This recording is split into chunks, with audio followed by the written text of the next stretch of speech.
Through a Scottish Prism, the programme that is unapologetically pro-Scottish independence and anti-Westminster rule. Everything we say here is viewed through a Scottish prism. Brought to you by Barhead Boy. Thank you. Well, welcome back to Through a Scottish Prism, folks. Lovely to have you back. It's only been 24 hours, so but you will. Those of you who watched yesterday's video cast vlog will have noted that we had a guest, Eileen Spence, to come on, but unfortunately, due to internet problems, we were unable to do that. We did run a video about some sex education in schools, which is causing concern, and it certainly caught your attention out there. So we've been fortunate enough to get Eileen back tonight, and we're going to do a chat with Eileen that we had hoped to do yesterday, and we'll follow up on the video and the actual topic of sex education in the classrooms in Scotland. Now, I should just start out with saying that hello to you, Eileen, and it's a pity about yesterday, but we're here now anyway. So you're one of the research coordinators with Not With My Child, which is an organisation of parents who are concerned about certain things going on with sex education in schools. Yes. And you actually have someone who's in the news as one of your colleagues in that operation. Yes, that's right, Marion Miller, who is being psychologically tortured, that's the only way I can put it, by Police Scotland. She has been approached by a police officer who is a member of Police Scotland's LGBTI association, about malicious communications. You know, tweets. She hasn't been told what the tweet is. She was told to report, to a police station in East Kilbride. She doesn't live there. And be prepared that she'd be taken to a police station in Glasgow where they have holding cells. Now, last time round was the 28th of April, and she was told, she had to, kind of turn up. And the thing was, it was a holiday weekend. So if she'd gone there and they decided to, arrest her, or she'd have been put in a police cell and put in remand, right, until the Tuesday. And what would have happened to her children? And apparently what the police officer said to her was if she didn't cooperate, she'd get social workers and her children would be taken away. It's quite concerning. I noticed that the wonderful Joanna Cherry has taken an interest in this case as well. So Marion is a friend of mine. I know her really well. Right? I've stayed at her house. I know her kids. Right? And utter disgrace that the police are doing this to her.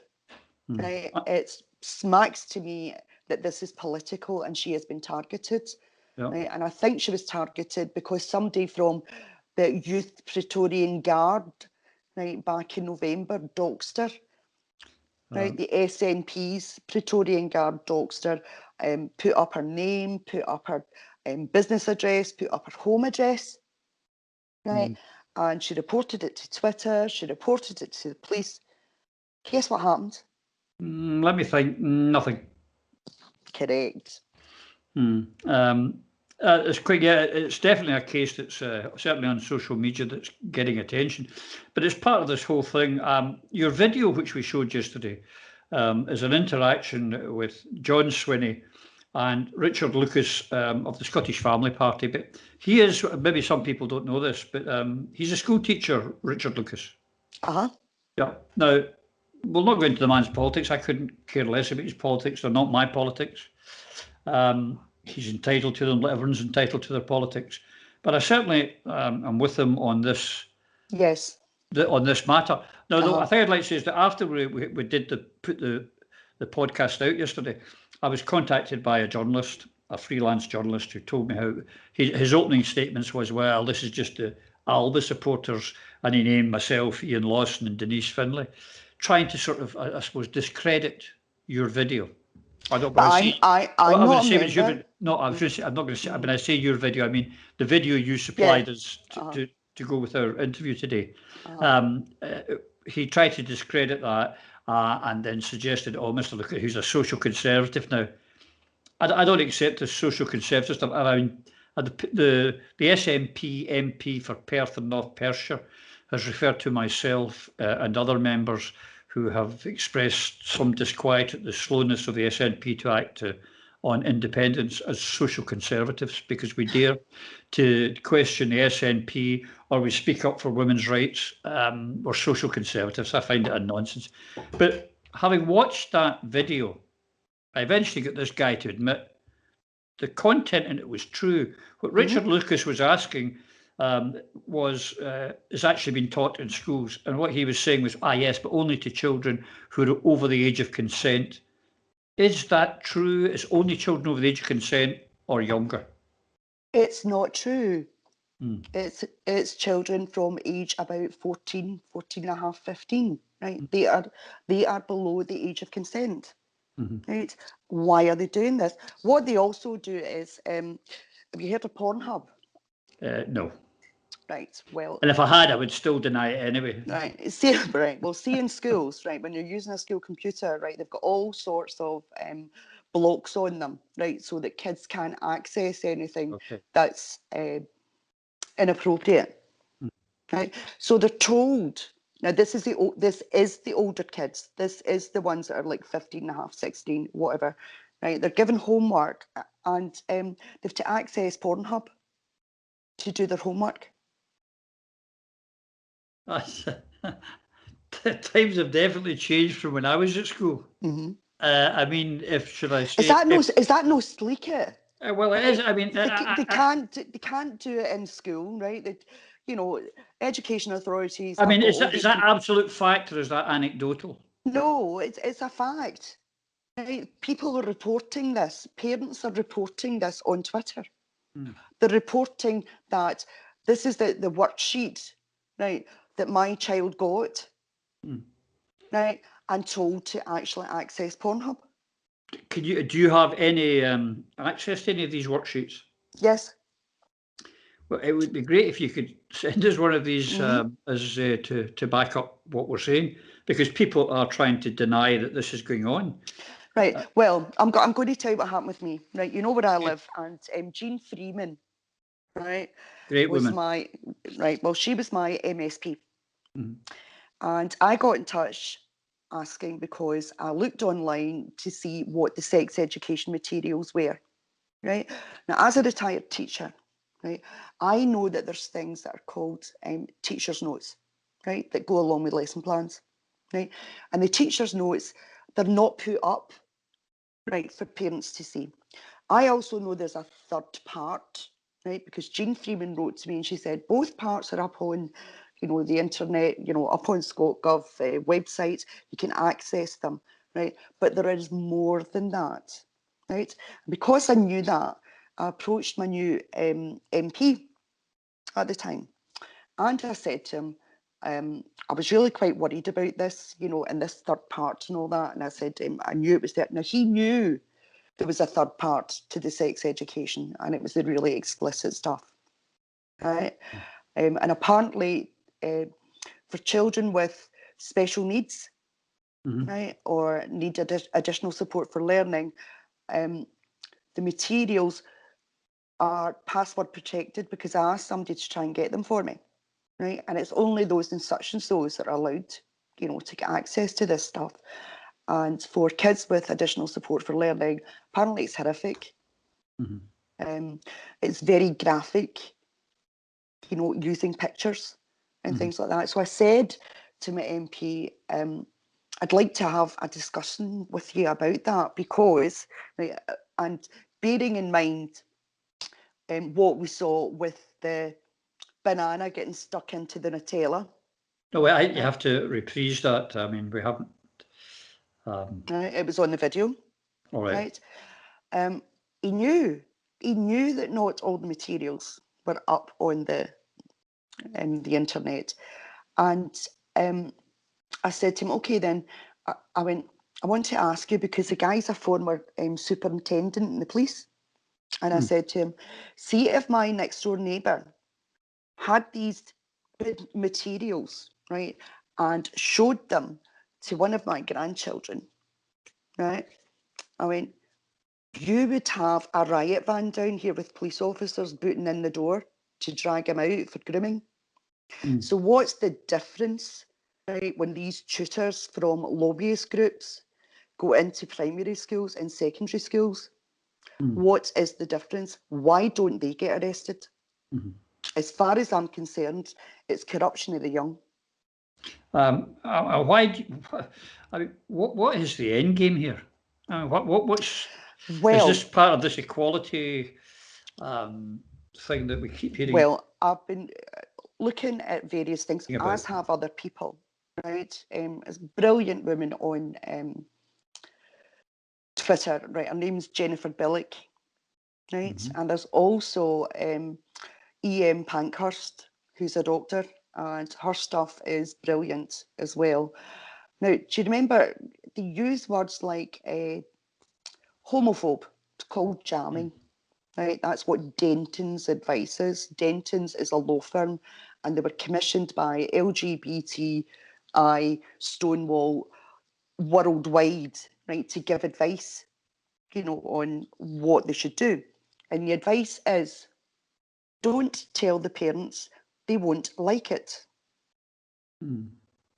Right? You'll need to take me back a wee bit. I've lost my thread. Well, I was asking you what the end game is here of this. That's it, right? So what they reckon is, right, first of all, jamming, right, you use the word homophobe, right? And kids are told to say this to adults. If adults say, well, I don't know if I agree with that, right? Explain it to me. They're told no discussion, no debate, homophobe, right? Next thing is transphobe, right? You're a transphobe. I believe I'm one of them. I don't even know what it is, but I believe I'm one. Right. But after that, as this lady in America explains, and Dr. E.M., right, Pankhurst, who is a doctor, she's done brilliant critiques on it. The next is pedophobe. Right, because what's coming is that paedophilia is just another sexual orientation. Is this you supposing this, or do you have evidence to back that up? This is what's happening in America. There's numerous, like, for example, right, a lot of the stuff that was written, for the Scottish sex education, stuff came from the University of Sunderland's Department of Gender Studies, right, queer theory and the queering of the primary school. Right. Now, since that, first went up, I was told 4 days ago there have been 894 editions of academic papers, right, added to the queering of the primary school. 894. Have you had any discussions with any schools or school teachers on this? I've had discussions with school teachers, and they're frightened. Right, they're not going to get the backing of the union. It's as if it. Now, I'm not certain about this, but in my opinion, the unions, right, the EIS, right, and the other union, for head teachers and things like that in Scotland, have been policy captured. They've been stonewalled. Right, Stonewall runs this thing where you can be a how do they call it? Stonewall school, right? And they do awards, but what they don't tell you is you pay for that, right? You've got your bronze award, you've got your silver award, and you've got your gold award. And I heard that the permanent secretary, Leslie Evans, is that her name? Right? She was a bit upset that the Scottish Parliament didn't get, like the civil servants hadn't managed to get their gold award from Stonewall, right? But they were going to try harder, right? There's a video of her saying that. But anyway, it's the price, for doing that is between £800 and £2,000, right? Gold, silver, bronze. So that's in addition to the money that the Scottish Parliament gives to Stonewall and LGBT and the Scottish Trans Alliance and Equality Network and now TIE, Time for Inclusive Education. That's Rhiannon Spears' baby. Right, that's where her and I had a conversation. I was going to say, yeah, I knew you had conversations. How did that go? What was the conversation about? Was it casual, or was it a specific? No, I'd gone to a hustings. Right? It was prior to the election in 2019. And she was there to represent the SNP. And I asked every one of them, right, what is a woman? And not one of them could give an answer. None of them. And she thought she'd come over to our table that I was sitting at. It was in the Pearce Institute in Govan. All right. Just to explain to me how I'd got things wrong. Right. And she sat down. Right. And the conversation went, I'd said to her, listen, tell me about this anal thing. Why? The anal thing? What anal thing? Teaching teenagers that they could, and girls, it was girls, right, that they could try anal as long as they used plenty of lube. Now that's actually in the video that kids see, right? And I was a bit worried about, I says, tell me about it. And she said, oh, well, you know, some girls are using it as a method of contraception, right? And I went like that, have you lost your mind? There are 13 different methods of contraception, right? And you think this is okay? And you are telling me that you, Derek Mackay, and what's his name again? James Morton, right, from the Scottish Trans Alliance, right, and everybody else have threaded this throughout the Curriculum for Excellence. You have embedded it in the Curriculum for Excellence. Why did you do that? And she said to me, well, you know, parents can't remove their children from maths or English. We're just making sure that they can't remove them from this. Because when my children were at school, Roddy, right, and sex ed, and it wasn't really sex ed, I'm talking about primary school, right, when they were in P7, and the Scottish Government way back then was going to introduce this new sex education programme, kind of thing, and it was taught over 10 weeks, right, and you knew it was a Tuesday, and you knew it was 10 o'clock, so if a parent thought it was just too much and wasn't appropriate, you know, for their particular child, they could go along and take them out for the hour. Right? But because this is threaded throughout the whole of the Curriculum for Excellence, right, can't do it. Apparently you can take them out of the sex bit, but you cannot take them out of the relationships bit, and that's the danger when it comes to primary schools. I'm just... I swear a lot of people who will be watching this just now and who watched the video, and we'll run the video again with this interview. Thank you very much. Just before I ask my question, I'd just say to Mr. Sweeney, I think you've been put on the spot with a few individual cases today, which I think is a very difficult position for you, and I think you've handled that very sensitively. Anyway, moving on to my question is following on from the previous question about the sex education resources, and I think your answer didn't actually face up to the content of the RSHP resources. I mean, just to go through a few of the things very, very quickly. I mean, right at the beginning of primary school, teaching that sex is assigned at birth and gender is a subjective factor. I think that's a very dangerous and confusing message for young people, and yet that's what's delivered to all children in Scottish schools. The sex education materials, I'm sorry to have to talk about these things, but this is what is being taught in schools. Masturbation is positively promoted in schools. In high schools, licking the anus is... Remember that we are going live out here. This is okay, if this...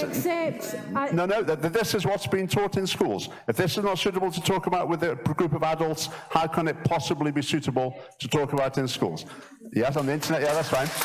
Right, so to continue, I'm not going to be stopped. So that's presented as a perfectly valid sexual practice. Anal sex is illustrated by a video of a banana being dipped into Nutella and then withdrawn. Pornography, Right, pornography No, I'm going to say here, this is what's been taught in schools. Pornography is not just taught about, it is positively promoted in these materials. It is positively promoted as something beneficial and helpful. Different genres of pornography are also recommended to pupils. Such as, again, my question very soon. Please. I'm just referring to the resources. Mr. Swinney says he's watched them. I'm just pointing out what's in them.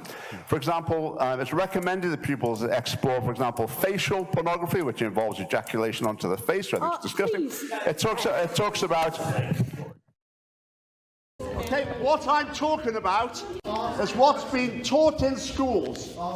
And if I'm about to get to a question, if I haven't been silent, I'm trying to speak up on behalf of innocents and youth in our schools that's been corrupted by these materials. I will not be silenced. What's the question? And my question is... I'm not asking you to be silenced, but please. Well, where's the microphone then? If you'll ask your question. I'll ask my question.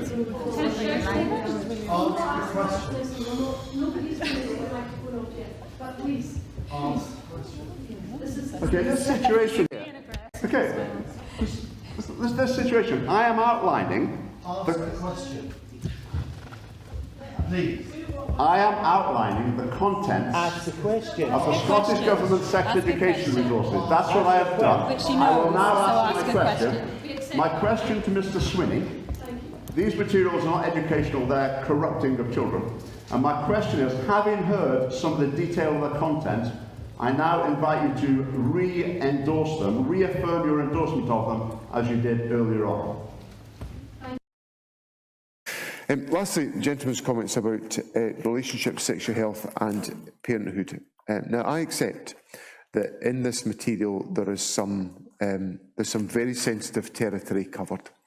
And that's why I answered the gentleman's question in the fashion that I did, that I appreciate there will be a range of views about whether this is appropriate material to be undertaken. A lot of care has been taken and a lot of dialogue and consultation to ensure that the contents of the material are truly age appropriate. And that has involved extensive dialogue with a number of organisations whose confidence I have wanted to make sure was in place around these materials. And one of the most significant points that has driven this debate has been, what do we need responsibly to ensure young people are equipped to handle from the world that is swirling around about them? It's promoting nothing. I'm writing down stuff you're telling me. And I was just thinking to myself here when you're talking, if the police were to come in and just sort of grab my stuff and see what I'm writing down here, head under children, I could probably get arrested or certainly question my hard drive check. But we're teaching this in schools. So I would like to go back to the video, if I may, and what Richard Lucas was talking about, things like teaching kids. I mean, what age are they teaching kids about mutual masturbation and things like that? What age are these children? The mutual masturbation, I believe it's secondary school. Well, that's something. Now, well, also with queer theory, children as young as 6. I don't know, could you explain for the listeners and viewers what queer theory is? It's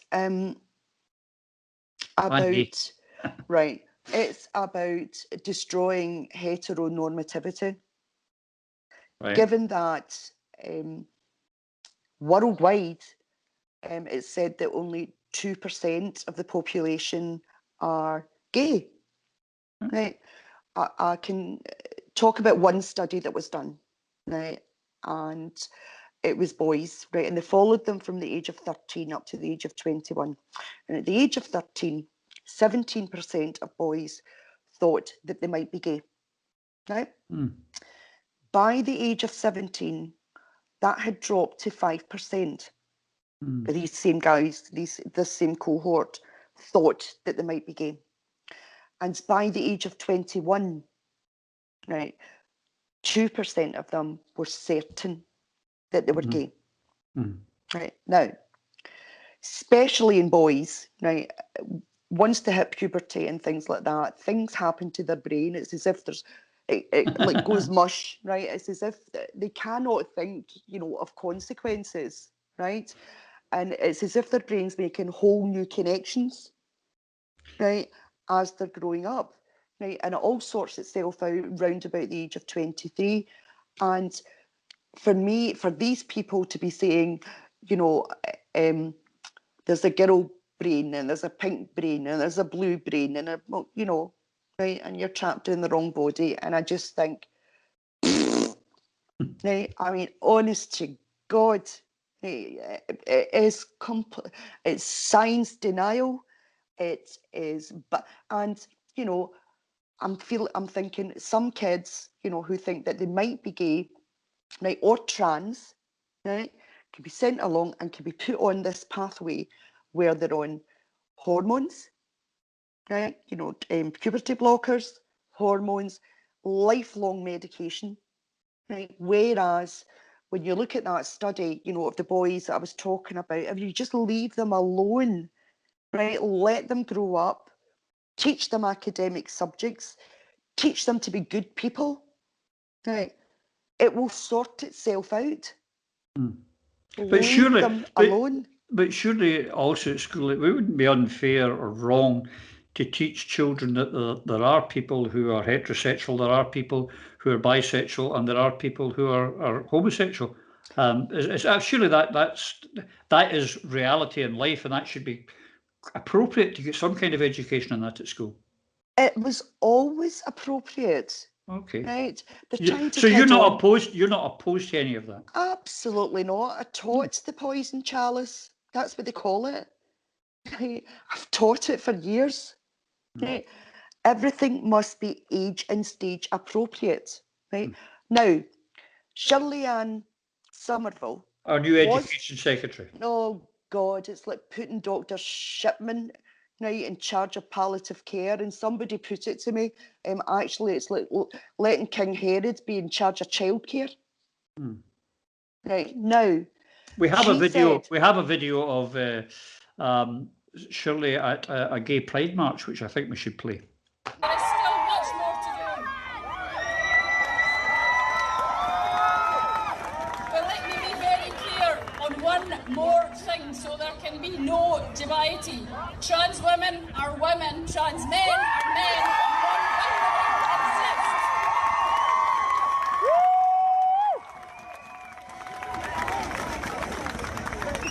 So I commit once again today that the government will work hard to ensure that the Gender Recognition Bill becomes an act. And I ask you to challenge us, just as you rightly should, to make sure that we make the progress as fast as we can. But once again, have a great Pride and enjoy the rest of your day. Thank you. Now, she has promised that GRA reform is going to go through. How does she know that? How could she say this in 2019? Yeah, that was before, that was before the consultation had been completed. That's right. Yeah, and she's saying things like, it's only to build consensus. Right. Their first consultation, there were 15,000 replies. 8,000 of them came from out with Scotland. Right. They opened it up to the world. Does the Scottish Parliament open every consultation up to the world, or is it just to do with LGBT things? Because they cannot. Right. I know Scottish people, they're conservative with a small c, right, when it comes to their kids. Yeah, but that's the thing, I was going to say, I mean, apart from social media, the vast majority of the Scottish public are totally oblivious. Yes. To what we were just talking about, the education in schools, the sex education, about the GRA reform, about self-identification. And what I'd like to ask you is, I mean, we know it's a fact. It's one of the main drivers for Nicola Sturgeon, and it's one of the main drivers for Patrick Harvie and the Green Party. Yeah, they never discussed this really during the election. Nope.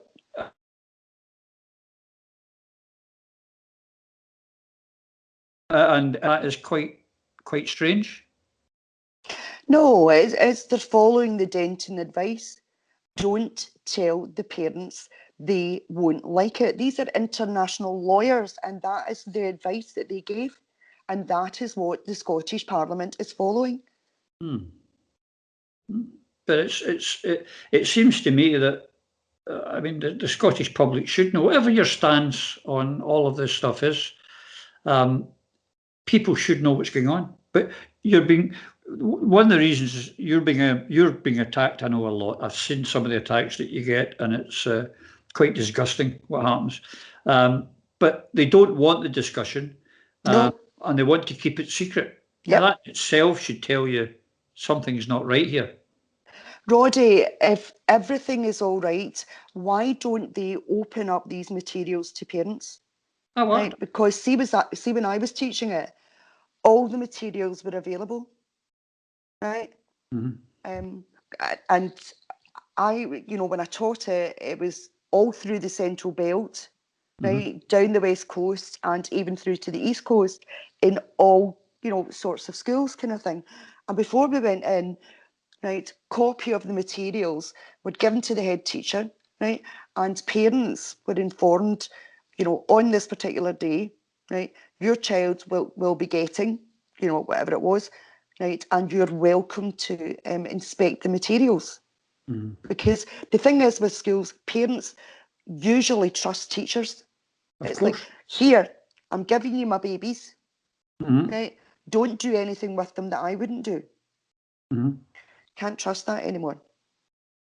I've spoken to teachers who are actually frightened, right, that they're going to lose their jobs.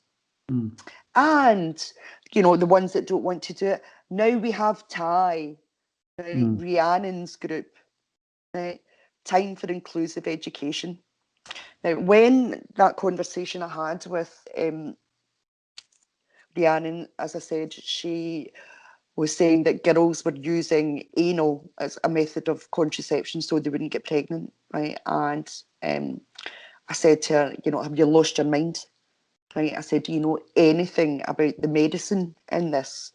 I said, in teenage girls, particularly, right, the epithelial lining, right, inside the vagina, but also, right, at the rectum, right, when you're proposing that teenage girls, 13, 14, 15, right, can use anal. The epithelial lining is 3 cells thick, and it also causes seepage, right, of the bowel contents, right, which could get into the vagina, up to the fallopian tubes, right, and block them. And a girl wouldn't know, right, until she wants to have a baby, and then needs to have an assisted pregnancy. Right? So to be telling teenagers, right, that this is okay and this is healthy, that's wrong. That is absolutely wrong. Right? And when I pointed that out to her, Rhiannon Spear called me a homophobe. She called me a homophobe for using proper medical terms and telling her about the dangers of this practice in teenagers. Now, let me tell you, I don't care what consenting adults wish to do in their own bedroom. That's their business. But do not tell this information, right, to teenagers when Impressionable. Yeah, when it can cause so much physical damage to them. How dare they? Who do they think they are? I mean, is this absolutely true again, ask, or is it anecdotal? Is it No, true? she told me. Yeah, She's in charge of TIE. So if I was to try and access TIE online, would I be able to get that information? No. Right, would a parent? No.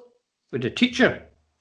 If they were working in that school, apparently TIE have just got their funding. It's £1.1 million is their wages bill.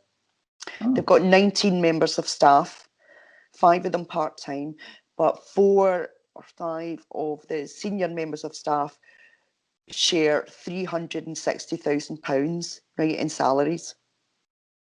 And they've just advertised for somebody at, I can't remember the position, and they're going to be paying them between £80,000 and £90,000.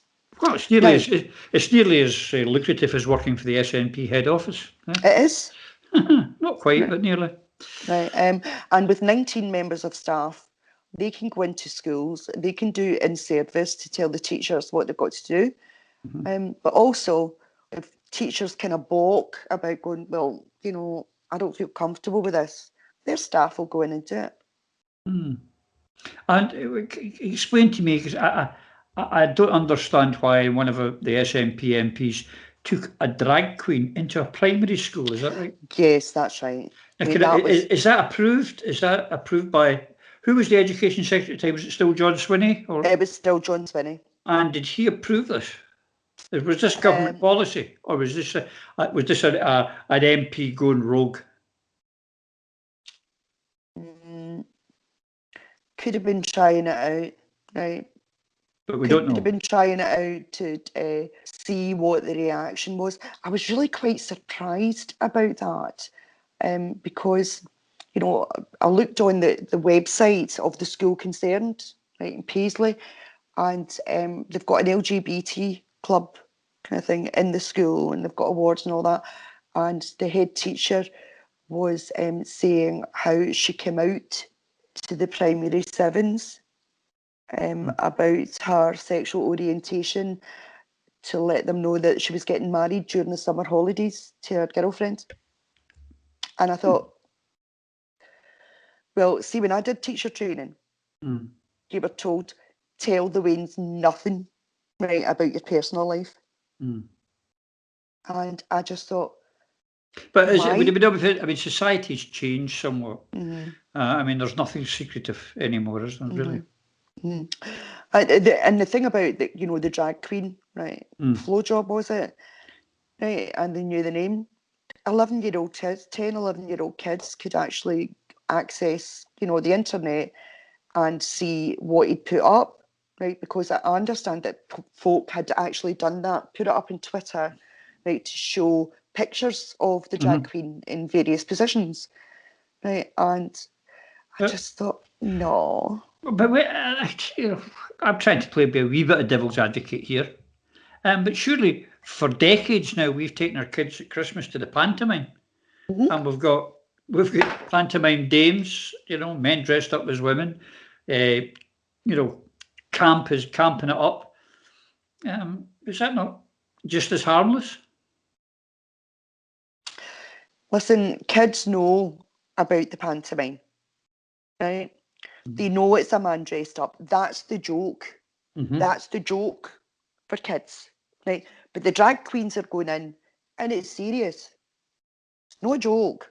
So, right? Do you think they're feeding off the joke, using the joke as a means for them to get their message out, which is not the same as a pantomime dame? Is that what you think? Could be. Right. But no, I don't want to put ideas in your head. It could that's be the question. Roddy, I don't know why drag queens should be in a primary school. Why? You know, all done up. I'm not. No, I don't. Right. You take your kids to the pantomime, they know the joke, they know it's men dressed up as women kind of thing, and they laugh. Right. And I remember taking my kids to pantomime years ago, right, and we were, you know, in the second row from the front kind of thing, and it was the guys that do Victor and... Victor and Jack. That's right, right. They came out all dressed up kind of thing, and they were picking their nose like that, right, flicking it, right, and my boys were on the floor, right, absolutely killing themselves at it. So kids get the joke, but this is school. This does not belong in school. Nobody's saying that children cannot learn about that people have different sexualities, right? But the thing is, it should be private. Right? They claim, right? I'm going to put my glasses on here because I'd read something. I'm going to put my glasses on here because it's really actually quite interesting. Right? It's this risk of suicide that they all talk about. Right? Apparently, they believe that 94% of LGBT children have been bullied at school. Right? And I think it was 80% of them or something like that attempt suicide. Now, what the government says, right, of kids seen by CAMS, right, that's Child and Adolescent Mental Health Services, right, there's less than 2% actually attempt suicide, right, and do it, and that's not because Still they're 2% trans too or- much. It's still 2% too much. It's too much, but these are children with complex needs, right? Some of them it's anorexia, right? Some of them it's other mental health problems. But surely over and above that, kids bully kids who are not gay, who are not anorexic. Well, kids bully kids. Kids are cruel. School is a jungle. I remember. Well, but that's the thing, right? Even Scottish Government's figures show that 47% of children claim that they were bullied at school. Only 7% say that it might have been due to homophobia. Right? So the lobbyist groups have been in schools for... Kids are like that, but kids are cruel and call names and use a lot of names that they... Oh, listen, see the other 40%... You know, if you don't, and particularly in a Scottish school, if you're a kid that doesn't like football and would rather go to the chess club, oh, he's gay. They don't mean it maliciously. Roddy, I had a lot of my boys had red hair, right? And some of them had squints that had to be corrected. Right, they wore glasses. So, and you see, kids can be cruel and they get called names, you know, ginger nut, right, specky, squinty, you know, all that kind of stuff, kind of thing. And I used to say to the boys, sticks and stones will break my bones, but names will never hurt me. Yeah, I remember it. Right? That's what you say, right? Or I would teach them some kind of quirky thing to say back. So I understand that, or kids would get called fatty, right, or skinny, right, or the awkward squad, right. So of that 47% of kids that say they get bullied at school, right, or 47%, 40% are not being addressed because it's considered less important, right, than somebody using a word like the P word. P. Poof. Oh, right. Everyone was called that in my day. Right. Yeah. Right. We know it's not acceptable now. Right. Yeah. Society has moved on. It's a different society from the one that you and I grew up in. For sure, but do you not think that a lot of these figures they make up? I mean, for example, just something completely different, but how they do it. The amount of deaths that are attributed to smoking that aren't actually smoking, but you know, if a smoker gets killed in a car accident, we'll put that down to smoking. Almost any illness, if the person was a smoker, and then when they make their figures up, they say, well, smoking deaths this year are so many. So people can, the point I'm trying to make is they can get numbers they want if they want. Right, now Jordan Daly, right, and Liam Stevenson from Thai, right, they did like a presentation, right, and Jordan apparently said that 90% of the LGBT community are bullied at school. Right, I'd go like that, prove it. Right, he said 42% of attempted suicide. I'm like, prove it. Okay. And then he went on to talk about his experience at school. Why? Right, so what do Thai want? Thai want access to teacher training, especially initial teaching education. That's primary. That's primary and nursery. Right? They want a bullying record that a teacher keeps. They want the schools monitored to see the positive impact of the improved curriculum. A lobbying group, who do they think they are? Who said, which parent said that they could actually go in and do that? Did the EIS say that they could go in and do it? Did the head teachers union say they could go in and do it? Did the EIS say that they could go in and do it? Right, apparently not. Well, who did? I'd like to know. Don't know. Might have been Shirley Ann because... Well, she's only in the... Surely not. She's just in the job now. Oh, no. She's not just in the job. Right, so we'll put this up. I'm going to show you. Right. Oh, the letter. Yeah, we've got that. We'll get that up. Right. So this has been going on since in fact, it's been going on since the 19th of March 2020. Now, given that Shirley Ann Somerville was Cabinet Secretary for Social Security and Older People, right, that was her job. She was supposed to take over PIP and ESA for Scotland, messed it up. Right? She was supposed to be looking after older people. How many of them died in care homes? That was her job. Instead, right, she's writing this letter on the 1st, of April 2020, and it's to the Equality Network, Scottish Trans Alliance, LGBT Youth Scotland, LGBT Health and Wellbeing, Stonewall Scotland. And she says, "Dear colleagues," right, now these are lobbyist groups. Right?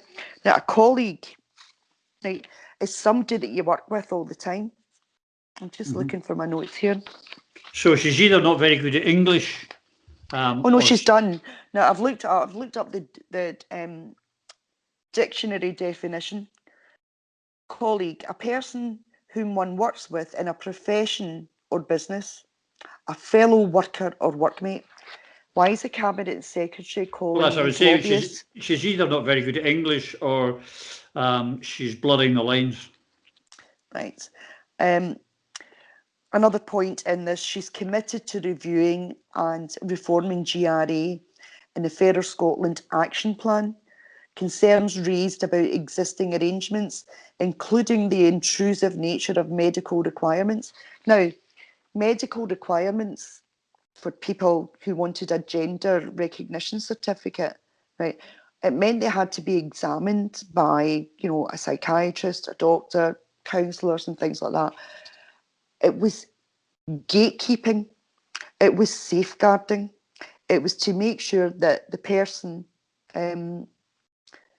it was serious about their body, their gender dysphoria, right? And that they weren't autogynephiles or predators, right?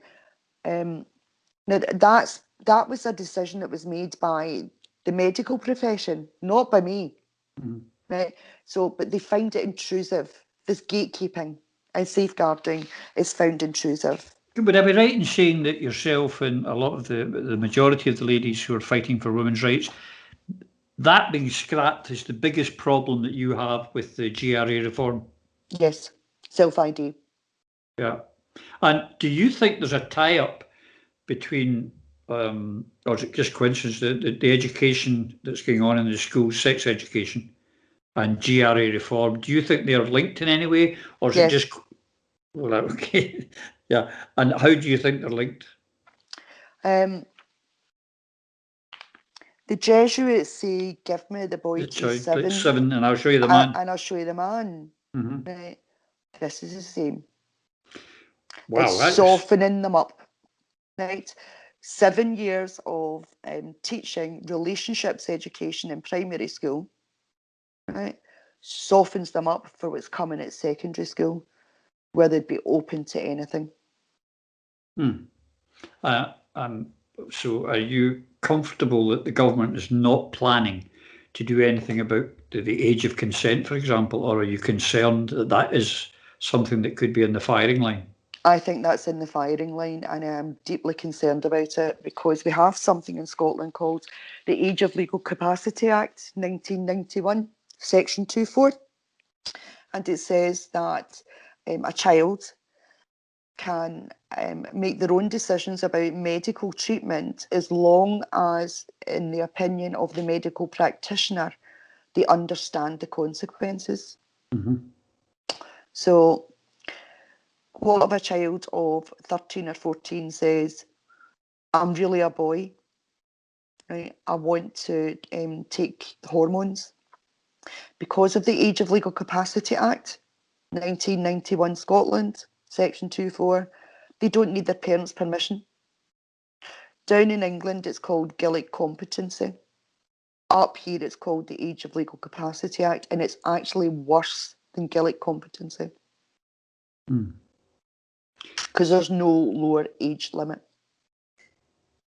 Oh. Now, the Age of Legal Capacity Act at the time was intended, you'll remember it, your age is with me, Roddy, right? Remember AIDS? 27, 28? Right. You remember AIDS, and you had all these things, like falling down and folk were going to die and everything else like that. And it was actually to contracept children. That was what the Age of Legal Capacity Act was about. It was meant to, so that condoms and all sorts of things and contraception could be given to children under the age of 16 without the consent or knowledge of their parents. I don't believe that's always a good thing. But would it be fair to say, though, that was driven by a health issue? Yes. And right. But now I feel that particular act could be abused. Right, but have you any evidence of it being abused? Not at the moment. No. Okay. But however, right, there are small children or young children going to the Sandyford clinic. Right. Right. Don't know what's happening there. I don't know if they're prescribing puberty blockers for children under the age of 16. I know there was a judgment down in England, but it's not applicable up here. You're right. I'm old school, and we didn't get actual sex education in the class. It was in the playground. One was told things. So I'm coming at this from a funny angle. But I saw a thing recently online where there was, I don't know if you saw it. It was knitted willies. Oh, did you see that? The Packers? And I thought, that can't be true. Yeah, it's true. I know, I researched it. And what parent would look at the wee girl and go, oh no, she's a boy, I can tell, and put a willy inside a nappy? And I'm thinking, maybe I've lived too long on this earth, because I find Roddy, I'm going to tell you, my youngest daughter will kill me here, right? She's 20 now, but see, when she was 3, she'd 7 big brothers, right? And she'd go out the back, right? And I'd be standing at the kitchen window, right? She's playing with her brothers and all that. And she used to be raging because if they needed a pee, they would just have a whiz out the back behind a bush. And she had to come in, to go to the toilet.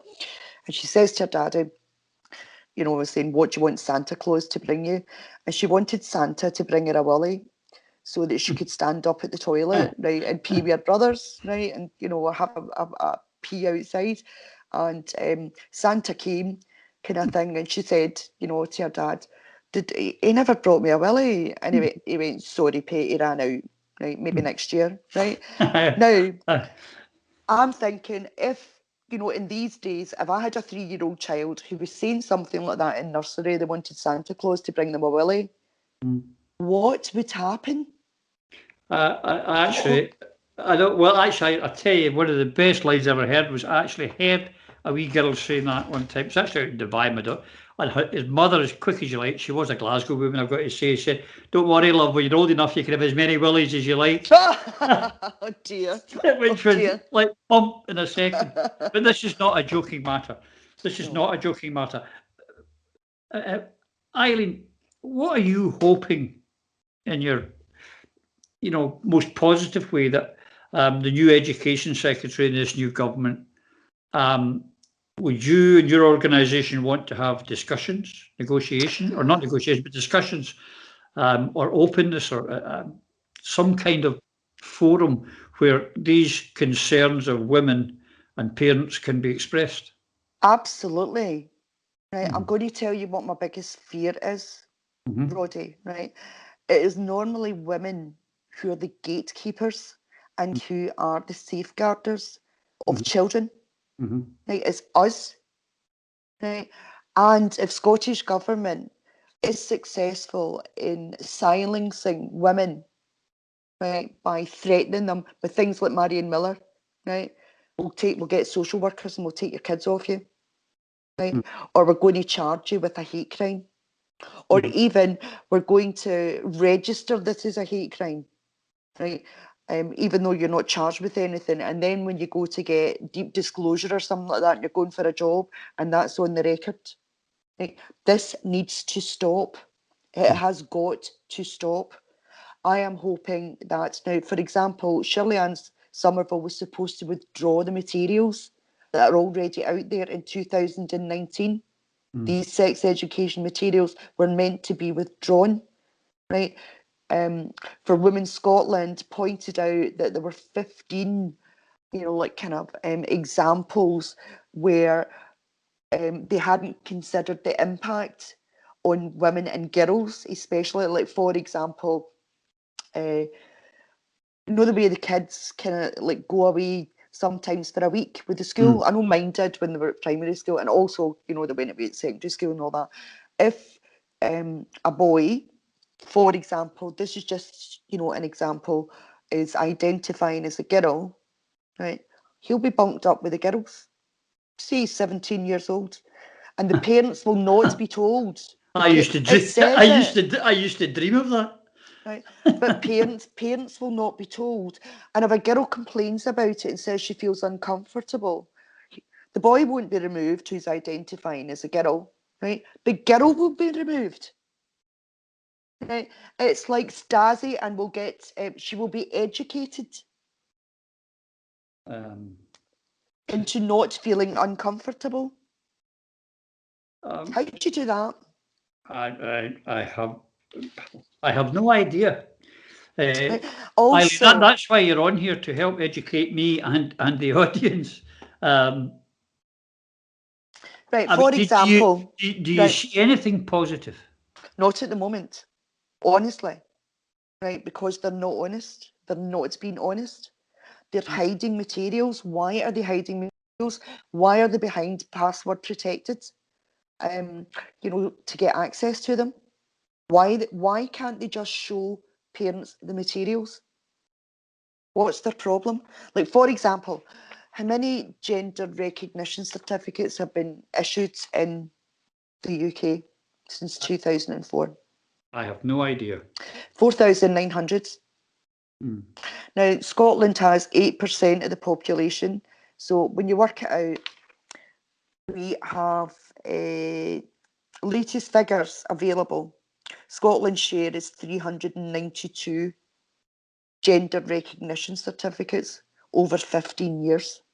Right? Oh, so that's 15 years, not per year, that's in 15 years. It's 26 people a year. And yet, so what's it a year? So who's this for? Well, that's the question I've been asking for quite some time. The two things, if I could just make observations, I've spoken to a lot of ladies like yourself on this subject. Not one of them is opposed to people transitioning. Not one of them. That's not the problem. The problem is the self-identification and women's prisons, women's sport, all those things. I bet you they don't want women's wages, though. No. No, they'll not want them. That's not the problem. But as you say, it's for a tidy, and because of it, and it's undeniable, the SNP, as the premier party in Scotland, has been destroyed because of this. Yes. The Yes movement has been divided. Yes. Incredibly. New independence political parties, Friends are fighting Friends because, as you point to, 0.04% people's desires or problems. I find it incredible, and you've asked the question I was hoping you could answer, but you can't, which is why. I don't understand. Well, what you got to do is follow the money. Yeah. Right. Big pharma's involved. It's big money for them. If you've got a child that's 7 and you've got it on medication for the rest of its life and it lives to 75 years of age, that's a lot of prescriptions. Yes. Right. Big pharma's involved. LGBT says LGBTI and Stonewall, like the international kind of branch of it. 5 years ago, they were making about 5.3 million, a year. Right? In 2020, 2021, it's now 3.6 trillion. That's the amounts of money we are talking about follow the money, right? And you follow the money back to the pharmaceutical companies, right? Big Pharma in America. But it's not that for them, it's just business. It's not anything about morality for these people, it's just business. They're looking for another market, right? And unfortunately, their market is our kids, fresh meat.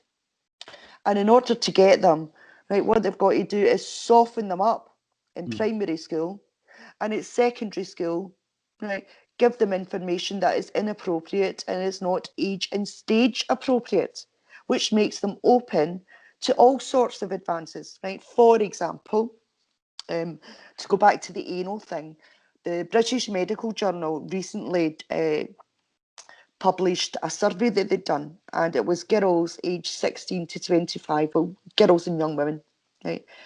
And it was about anal sex. And in every single occasion, the girls and the women said that they felt coerced, forced, it was painful, they didn't like it, right? And what the boys said, or the men said, was they liked it.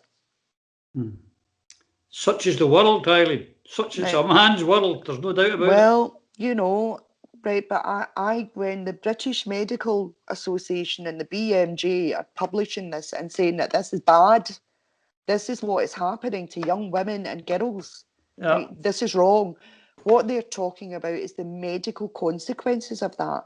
And for Scottish Government to be turning around and putting something out with a banana in a jar of Nutella and, you know, trying to make it fun or funny, right? Saying that teenage girls should try anal sex as long as they use plenty of lube. And there is not a word about seepage, there is not a word about damage or trauma to that part of the body, despite girls ending up in hospital because of it.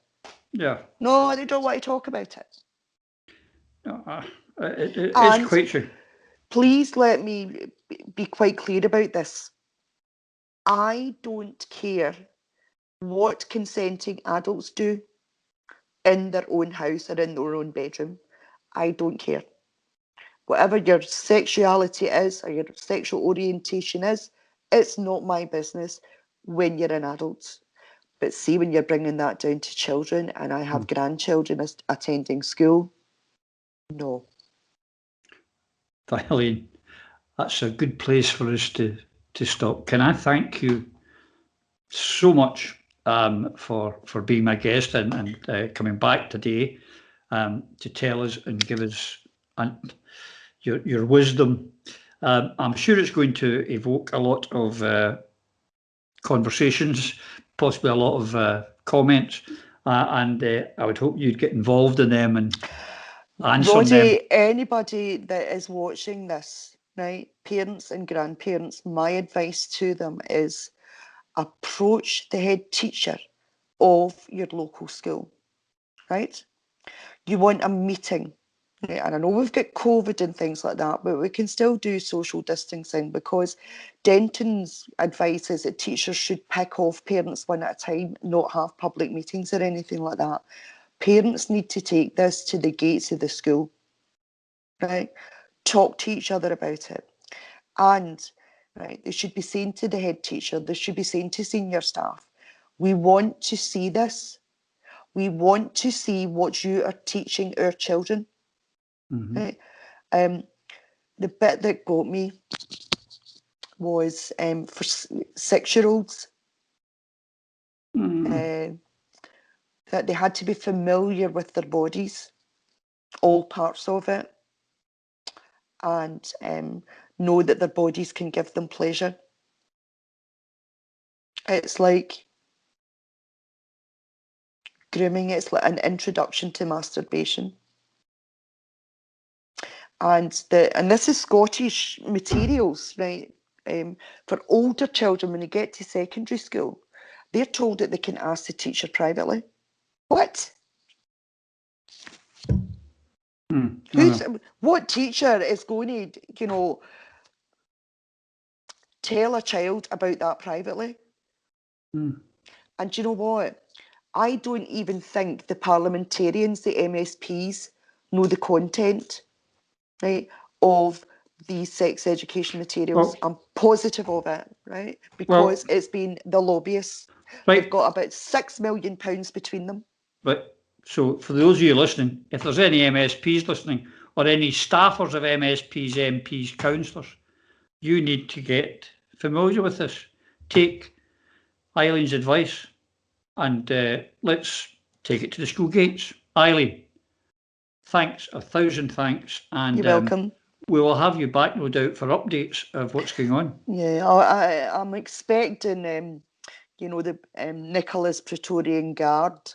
Yes, they've got my address already. They'll be in touch. I'm expecting them, you know, to like kind of pile on. I haven't said anything on Twitter that could get me banned or anything like that. Oh, I'm sure they'll find something. Yeah, well, everything I say is biologically sound, right? And it's science. I'm not a science denier.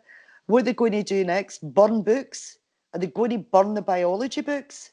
Well, now that you mention it. Anyway, enough. Folks, thanks for listening in. I hope you've enjoyed this catch up with Eileen. And the live show will be back on Sunday.